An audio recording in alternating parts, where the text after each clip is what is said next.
آپ کیا سمجھتے ہیں کہ ایک مثبت صحافت کرنے والے جرنلسٹ میں جی کون کون سی خوبیاں ہونی چاہیے؟ عمر بھائی، مثبت صحافت کرنے کے لیے سب سے پہلے ضروری ہے کہ صحافی جو ہے نا وہ کسی پارٹی کا حصہ نہ ہو، اس کو جتنا ہو سکے وہ غیر جانبدار جو ہے نا وہ صحافت کرے۔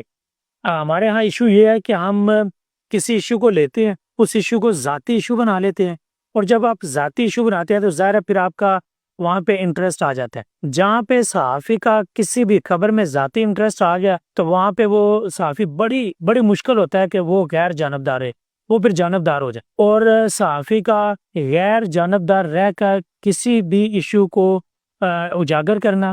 یا اس ایشو کو حل کرنے میں اپنا کردار ادا کرنا ہی مثبت صحافت ہے۔ یہی صحافی کی پہچان ہے کہ وہ حتی الوسیع کوشش کرے کہ وہ کسی بھی ایشو کے ساتھ جو ہے نا اس کو جانبداری کے ساتھ حل نہ کرے، غیر جانبدار رہے۔ ایسی کون سی خامیاں ہیں جو آپ سمجھتے ہیں کہ ایک جرنلسٹ میں نہیں ہونی چاہیے، جس کی وجہ سے ایک جرنلسٹ جو ہے وہ بدنام ہوتا ہے، جو آپ کو دلی طور پہ بری لگتی ہیں بینگ ایز اے جرنلسٹ؟ دیکھیں، جرنلسٹ کو سب سے پہلے جو اس کے اندر کوالٹی ہونی چاہیے نا وہ ہونی چاہیے کہ وہ اچھا لسنر ہو، وہ سن سکتا ہو۔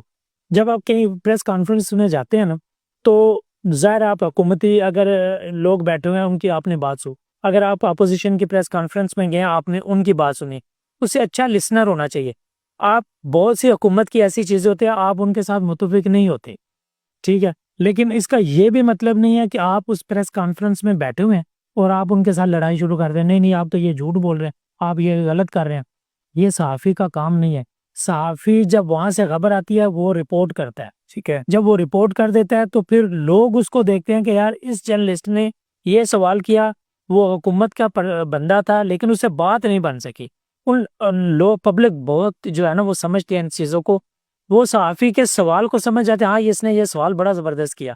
اب جواب دینے والے سے جواب نہیں بن پا، لوگ سمجھ جاتے ہیں کہ یہ صحافی نے اپنا کام کر دیا، بجائے اس کے ہم اس کے ساتھ لڑیں۔ بدقسمتی یہ ہے کہ اب صحافی جو ہے نا وہ اچھے لسنر نہیں رہے، وہ سپیکر تو اچھے بن گئے ہیں لیکن اچھے لسنر نہیں رہے۔ اگر آپ اچھے لسنر نہیں ہیں تو آپ کو نہ تو حکومت اپنا جو ہے وہ اوپینین دیتی ہے،